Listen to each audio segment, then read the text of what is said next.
সবকিছু আছে, তবু কি মনটা খালি খালি লাগে? সবই তো ঠিকঠাক চলছে, সংসার, সন্তান, পরিবার, ঘরের কাজ, বাইরের কাজ, সবকিছুই ভালো আছে। তারপরেও কোথাও একটা শূন্যতা বোধ করছেন? ছোট বড় সেরকম কোনো সমস্যা নেই, তবু কেন জানি মনটা ভালো নেই। এই অদ্ভুত ফিলিংটার কথাই বলবো আর শেয়ার করব, আমি কিভাবে নিজে বারবার নিজের কাছে ফিরে আসি।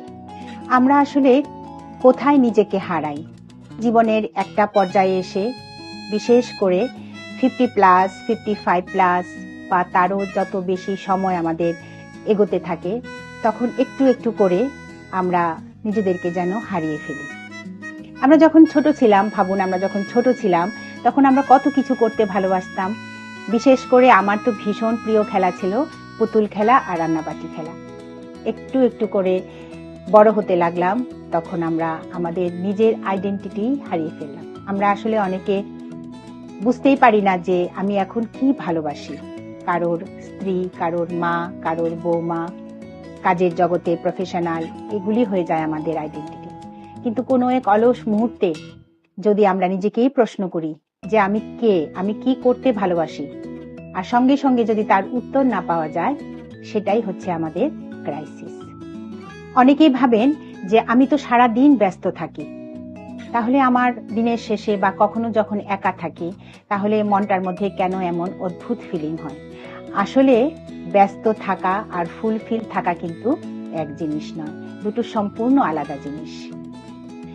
সারা দিনের পরে যখন আমাদের মধ্যে এরকম ফিলিংস আসে যে সারাদিন আমি নিজের জন্য কি করলাম, কিংবা নিজে ভালো থাকার জন্য কি কিছু করেছি, উত্তর যদি না হয়, তাহলে ধীরে ধীরে আমাদের মধ্যে একটা এমটিনেস তৈরি হয়, মানে শূন্যতা তৈরি হয় বা হতে পারে। আমরা আমাদের পুরো জীবনে অনেক সম্পর্ক কিন্তু আমরা মেনটেন করি, সেই সম্পর্কগুলিকে বাঁচিয়ে রাখার চেষ্টা করি। যেমন আমাদের পরিবার, আমাদের ফ্রেন্ড সার্কেল, আমাদের কলিগস, পাড়া প্রতিবেশী, সবার সঙ্গে আমরা চেষ্টা করি যেন সুন্দর একটা সম্পর্ক আমরা বাঁচিয়ে রাখতে পারি। কিন্তু কখনো কখনো আমরা যেই সম্পর্কটার কথা ভুলে যাই, সেটা হলো নিজের সঙ্গে সম্পর্ক। আমাদের ভিতরেও তো একটা আমি আছি না? সেই আমিটাকে ভালো করে জানা, বোঝা, সেই আমির সঙ্গে বন্ধুত্ব করা কিন্তু খুব খুব দরকার। আমরা যদি কখনো নিজেকে নিজেই প্রশ্ন করি, আমি কি নিজের ফিলিংস শুনি, আমি কি নিজেকে কখনো গুরুত্ব দেই, বা আমি কি কখনো নিজের পছন্দের জিনিস করি, যদি নিজের সঙ্গে সম্পর্ক কিংবা কানেকশন হারিয়ে যায়, তাহলে বাইরের অনেক কিছুই কিন্তু আমাকে সুখী কিংবা খুশি রাখতে পারে না বা পারবে না। সেই কারণে বারবার নিজের কাছে ফিরে আসা, নিজের সঙ্গে একটা সুন্দর সম্পর্ক তৈরি করা খুব প্রয়োজন। আমি নিজে ভালো থাকার জন্য ছোট ছোট কিছু স্পিরিচুয়াল হ্যাবিট ফলো করার চেষ্টা করি। আমি যে খুব বেশি আচার অনুষ্ঠান কিংবা পুজো পাঠের মধ্য দিয়ে স্পিরিচুয়ালিটি মেনটেন করি, এমনটা কিন্তু একদমই নয়। আমার কাছে স্পিরিচুয়ালিটি মানে নিজের শরীর, মন, প্রকৃতি এবং নিজের ভিতরের শান্তির সঙ্গে একটা সুন্দর কানেকশন তৈরি করা, এটাই আমার কাছে স্পিরিচুয়ালিটি। নিজেকে ভালো রাখার জন্য যা যা কিছু আমরা সবাই প্রতিদিন কিছু না কিছু করি, আর সেই করাটা যখন মন থেকে করি, সেটাই আসলে স্পিরিচুয়ালিটি, যেটার মধ্যে শুভ ভাবনা থাকবে আর সবকিছুই শুভ হবে। এই ভাবনাটা রেখে যখন আমি ধরুন সকালবেলা 1 কাপ চা বানাচ্ছি, কিংবা বাগানে কাজ করছি, গুনগুন করে গান গাইছি, নিজের জন্য কিছুটা সময় যোগা কিংবা এক্সারসাইজ করলাম, সেই ছোট ছোট অভ্যাসগুলি কিন্তু আমাদেরকে ভালো রাখতে সাহায্য করে।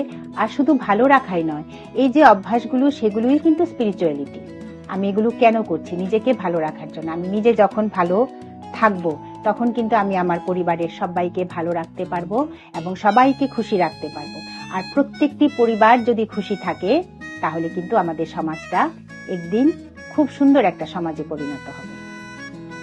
আর সবচেয়ে গুরুত্বপূর্ণ একটা অভ্যাস আমি তৈরি করেছি, ধীরে ধীরে করার চেষ্টা করছি, সেটা হলো গ্রেটিটিউড থাকা, পরম পিতাকে সদা সর্বদা ধন্যবাদ জানানো, যে যা কিছু তুমি দিয়েছো তার জন্য তোমাকে ধন্যবাদ। এটা একটা বিশাল বড় আশীর্বাদ আমাদের কাছে। আর জীবনে অনেক কিছুই আসবে, বাধা বিপত্তি, দুঃখ কষ্ট, হঠাৎ করে কোনো রকমের সমস্যা, সব কিছুকে সমাধান করার জন্য আমাদেরকে সব সময় শান্তি রাখতে হবে। মনের মধ্যে শান্তি যদি আমরা রাখি, আর যদি আমরা লেট গো প্র্যাকটিস করতে পারি, যে ঠিক আছে যা এসছে সেটাকে আমরা ঠিকভাবে হ্যান্ডেল করার চেষ্টা করব, তাহলে কিন্তু অনেক সমস্যারই সমাধান হয়ে যায়। যা কিছু আমার সংসারে হচ্ছে, যা কিছু আমার চারপাশে হচ্ছে, সবকিছুই যে জানতে হবে, বুঝতে হবে, জাস্টিফিকেশন দিতে হবে, এক্সপ্লেনেশন করতে হবে, জরুরি না, একদমই না। সেটা থেকে যত দূরে থাকা যায় ততটাই ভালো। আমি হ্যাপিনেস না খুঁজে নোটিশ করি, নোটিশ করার চেষ্টা করি যে কে কি বলছে, বা আমার সঙ্গে যদি এই জিনিসটা হয় তাহলে কেমন হবে। অনেক সময় ভাবি আমার এই কাজটা হলে আমি হ্যাপি হব, বা এই জিনিসটা পেলে আমি হ্যাপি হব, এই প্রবলেমটা সলভ হয়ে গেলেই আমি হ্যাপি হয়ে যাব। আসলে কিন্তু এমনটা নয়। এই হ্যাপিনেস বা এই সুখ কিন্তু ক্ষণিকের, অল্প সময়ের জন্য। আমরা যখন ভাবি যে আমি একটা জিনিস কিনবো, আমি একটা এসি কিনবো, আমি একটা এসি কিনে নিয়ে এলাম, ঠিক আছে এই এসিটা আমাকে সুখ দেবে, কিন্তু সেটা সাময়িক। আর এসি আমাদেরকে যেটা দেবে সেটা হচ্ছে আরাম। কিন্তু আসল হ্যাপিনেস কিন্তু আমাদের ভেতরেই আছে। এই হ্যাপিনেস হচ্ছে আমাদের অন্তরাত্মার হ্যাপিনেস, ভিতরের শান্তি।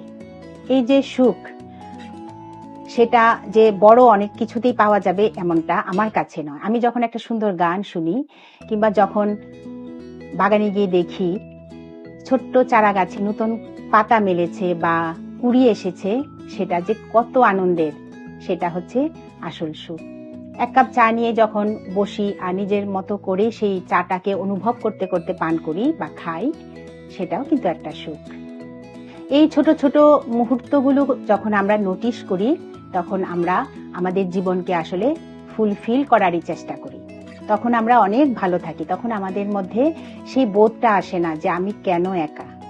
সবকিছু পাওয়ার পরও যদি খালি খালি লাগে, নিজেকে দোষ দেবেন না। আসলে তখন হয়তো সময় নিজের কাছে ফেরা, নিজের সঙ্গ অনুভব করা, আর নিজেকে ভালো রাখা, নিজের যত্ন নেওয়া, নিজের সঙ্গে বন্ধুত্ব করা। আরেকটা কথাও আমি আপনাদের সঙ্গে শেয়ার করছি আজকে, যে আপনারা যদি দিনের মধ্যে সকালবেলার দিকে কিছুটা সময় ডিভোশনাল সং কিংবা যে কোনো মন্ত্র বা যে কোনো হনুমানজি, রামজি, কৃষ্ণজির গান শোনেন, এবং দিন যত বাড়তে থাকবে, যদি আপনি ঘরে থাকেন কিংবা অফিসে কাজে ব্যস্ত, এখন তো ব্লুটুথ কিংবা ইয়ারফোন দিয়েও গান শোনা যায়, আমরা যদি কিছু রোমান্টিক গান শুনি বা সন্ধ্যার সময়, রাত্রিবেলা, যে কোনো সময়, তাহলে কিন্তু আমরা পজিটিভ এনার্জিকে অ্যাট্রাক্ট করি। সেটা আমি নিজে ফিল করেছি, তাই আপনাদের সঙ্গেও শেয়ার করছি যে এটা একটু করে দেখুন, ভালো লাগবে। আমি শিপা সোলফুল লাইফ চ্যানেলে আপনাদের সবাইকে শুভেচ্ছা ও ভালোবাসা জানাচ্ছি। আপনারা যে যেখান থেকে আমার ভিডিওটি দেখছেন, আপনাদের সবার উপর পরম পিতার আশীর্বাদ নিরন্তর বর্ষিত হোক, এটাই আমার প্রার্থনা। দেখা হবে খুব শিগগিরই নতুন একটি ভিডিও নিয়ে। ততদিন আমরা সবাই ভালো আছি, ভালো থাকবো। ওম শান্তি। A soulful life is not a perfect life. It is a life where we learn to find peace in the imperfect moment.